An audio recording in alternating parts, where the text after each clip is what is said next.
Hello everyone, welcome to FinDot with Telugu. ఈ రోజు Nifty 50.42% gain అయ్యి 23,003 లెవెల్ పాయింట్స్ దగ్గర అండ్ సెన్సెక్స్ 0.42% గెయిన్ అయ్యి 77,042 పాయింట్స్ దగ్గర క్లోజ్ అయ్యింది. అలాగే bank Nifty 1.08%, Nifty mid cap 50 1.08%, Nifty small cap 50 1.38% gain అయ్యి పాజిటివ్లో క్లోజ్ అయ్యాయి. నిఫ్టీ 50లో 33 స్టాక్స్ పాజిటివ్లో, 17 స్టాక్స్ నెగిటివ్లో క్లోజ్ అయ్యాయి. వాటిలో HDFC life 7.94%, BEL 3.1%, SBI life insurance 2.77%, Shriram finance 2.55%, ONGC 1.94%.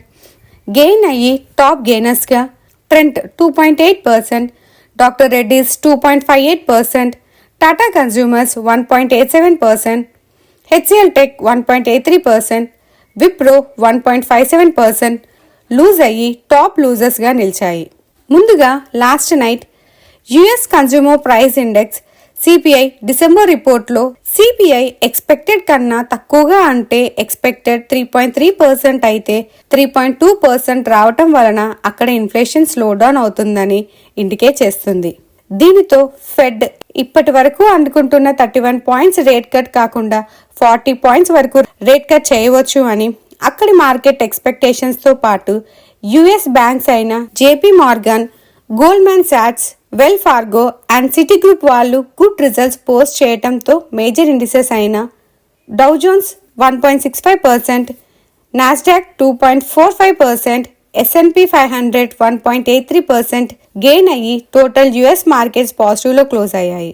అలాగే US రష్యా మీద శాంక్షన్స్ ని కంటిన్యూ చేయటం వలన అంటే US తో పాటు వేరే కంట్రీస్ ని రష్యా దగ్గర నుంచి ఆయిల్ ని బై చేయకుండా చేయటం మరియు US ఆయిల్ స్టాక్ పైల్స్ తగ్గిపోవటం వలన క్రూడ్ ఆయిల్ ప్రైజెస్ రేజ్ అవుతున్నాయి. ఈ రైజ్ క్రూడ్ ఆయిల్ మీద డిపెండ్ అయ్యే కంపెనీస్ కి నెగిటివ్.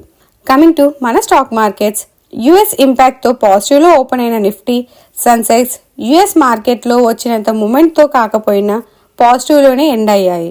దీనికి మేబీ డాలర్ ఇండెక్స్ ఇంకా US లో వచ్చిన మూమెంట్ మన స్టాక్ లో లేదు.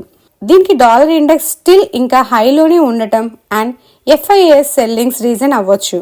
ఈ రోజు నిఫ్టీ 50లో పార్ట్ అయిన HDFC life better than expected numbers post చేయటం వలన 8% వరకు స్టాక్ ర్యాలీ అయింది. వాళ్ళ net profit year on year లో 14% గ్రో అవ్వగా యాన్యువల్ ప్రీమియం ఈక్వివాలెంట్ APE అంటే డిఫరెంట్ పాలసీస్ నుంచి వచ్చే రెవెన్యూస్ కూడా ఇయర్ ఆన్ ఇయర్ లో 20% గ్రోత్ అయ్యాయి. అలాగే వాల్యూ న్యూ బిజినెస్ VNB అంటే ఒక ఇయర్ లో న్యూ పాలసీస్ ని సెల్ చేయటం వలన ఫ్యూచర్ లో వచ్చే ప్రాఫిట్స్ యొక్క ప్రెజెంట్ వాల్యూలో కూడా 14% ఇయర్ ఆన్ ఇయర్ లో గ్రో అయ్యింది. But VNB margins and year on year లో టోటల్ ఇన్కమ్ డిక్రీజ్ అయ్యాయి. అలాగే ఆ సెక్టార్ లోని కంపెనీ అయిన SBI లైఫ్ ఇన్సూరెన్స్ కూడా one of the top gainer గా నిలిచింది. MK బ్రోకరేజ్ ఫిర్మ్ వాళ్ళు రెయిన్బో హాస్పిటల్ కి and Krishna institute of medical sciences KIMS stocks buy rating ఇస్తూ 2024-27 ఫినాన్షియల్ ఇయర్ లో మంచి గ్రోత్ పొటెన్షియల్ ఉంది అని, రెయిన్బో హాస్పిటల్ ఈ నిచేలో లీడర్ అని, పాడియాట్రిక్ మార్కెట్ లో మంచి గ్రోత్ పొటెన్షియల్ ఉంది అని వాళ్ళు భావిస్తూ బై రేటింగ్ ని ఇనిషియేట్ చేశారు.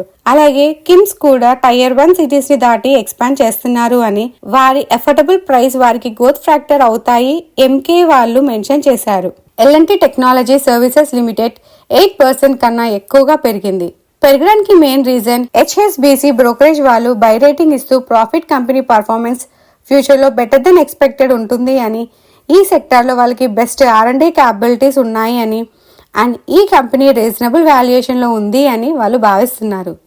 ఈ రోజు జరిగే క్యాబినెట్ మీటింగ్ లో ఇథనాల్ ప్రైస్ లో 1 to 2 రూపీస్ హైక్ ఉండవచ్చు అని ఎక్స్పెక్టేషన్స్ తో ప్రాజ్ వంటి ఇథనాల్ తో డీల్ చేసే కంపెనీస్ లో పాజిటివ్ మొమెంటం తో షేర్స్ ట్రేడ్ అయ్యాయి.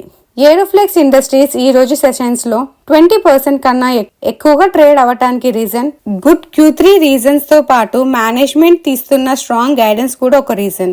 RVNL కి BSNL నుంచి 3,602 crore ఆర్డర్ విన్ అవటంతో ఆ షేర్ 9% రేస్ తో క్లోజ్ అయ్యింది.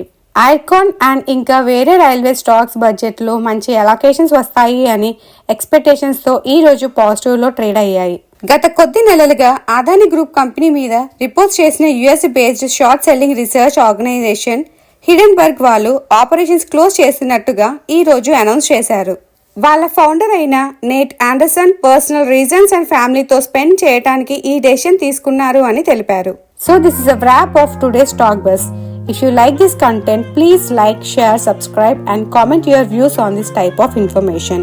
See you in the next video.